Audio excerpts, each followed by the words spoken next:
नमस्कार दोस्तों, स्वागत है आपका आपके चैनल एजुपिन पर। दोस्तों, आज हम बात करने जा रहे हैं एक बेहद इंटरेस्टिंग और चौंकाने वाली खबर की। भारत अपना सोना वापस मंगा रहा है।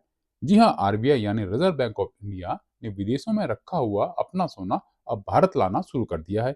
क्यों? ऐसा क्या हुआ कि अब भारत को लग रहा है कि सोना अपने घर में ही सुरक्षित है?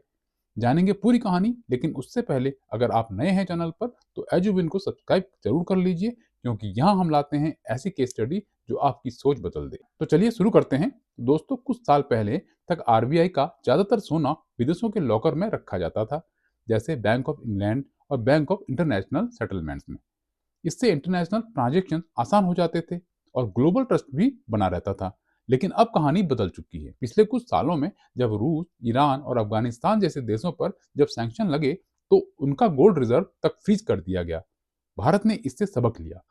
अगर कल को हमारे साथ भी ऐसा हो गया तो हमारा अपना सोना विदेशों में फंस जाएगा। बस यही सोचकर आरबीआई ने एक बड़ा कदम उठाया। अब तक आरबीआई 274 टन सोना विदेशों से भारत वापस ला चुका है और आज की तारीख में भारत का करीब 66% गोल्ड रिजर्व अपने देश में ही रखा गया है। लेकिन दोस्तों, सवाल तो यह है कि पहले विदेशों में ही सोना क्यों रखा जाता था? तो तीन बड़े कारण थे।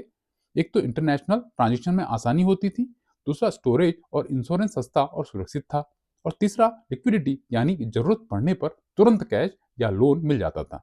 लेकिन अब हालात बदल चुके हैं। भारत के पास अपना मॉडर्न गोल्ड इंफ्रास्ट्रक्चर है, जैसे नागपुर, भुवनेश्वर और मुंबई में बने हाई सिक्योरिटी वॉल्ट। अब सवाल है कि आरबीआई ऐसा क्यों कर रहा है? इसके पीछे चार बड़े कारण हैं। एक तो है फाइनेंशियल सोवरेनिटी, ताकि कोई विदेशी ताकत हमारे रिजर्व को फ्रीज न कर सके। दूसरा है डी डॉलराइजेशन स्ट्रेटेजी, यानी डॉलर पर निर्भरता घटाने के लिए। तीसरा है वैल्यू हेज, क्योंकि गोल्ड की वैल्यू लगातार बढ़ रही है, तो उसको हेज करने के लिए भी गोल्ड हमारे पास होना जरूरी है।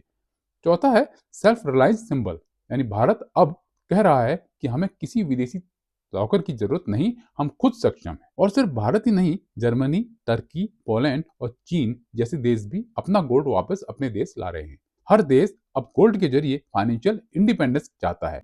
तो अब जानते हैं कि इससे भारत पर क्या असर पड़ेगा। आरबीआई के फॉरेक्स रिजर्व में गोल्ड की हिस्सेदारी 6 से 7% से बढ़कर अब लगभग 10% हो गई है। इससे डॉलर पर निर्भरता घटेगी और भारत की इकोनॉमिक स्टेबिलिटी और मजबूत होगी।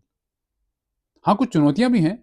सिक्योरिटी और स्टोरेज कॉस्ट बढ़ेगी, और अगर कभी तुरंत विदेशी ट्रांजेक्शन करना हो तो लिक्विडिटी थोड़ा कम हो जाएगी। लेकिन कुल मिलाकर यह कदम भारत को आत्मनिर्भर और सुरक्षित अर्थव्यवस्था की तरफ ले जा रहा है। तो दोस्तों, भारत का अपना सोना अब भारत में ही सुरक्षित है। यह सिर्फ एक फाइनेंशियल फैसला नहीं, बल्कि आत्मनिर्भर भारत का प्रतीक है। अब हम दूसरों पर नहीं, खुद पर भरोसा करते हैं। तो दोस्तों, अब बारी है आज के सवाल की। तो सवाल है आज का कि वर्ल्ड गोल्ड काउंसिल कहाँ स्थित है और इसका मुख्य कार्य क्या है? तो इसका सही जवाब आपको नीचे कमेंट सेक्शन में देना है, और इसका जवाब हम नेक्स्ट वीडियो में देंगे। अगर आपको वीडियो जानकारी पूर्ण लगी तो लाइक करें, शेयर करें और एजुबिन चैनल को सब्सक्राइब करना ना भूलें। मैं हूं नूबिल, मिलते हैं अगली वीडियो में। तब तक के लिए जय हिंद, जय भारत।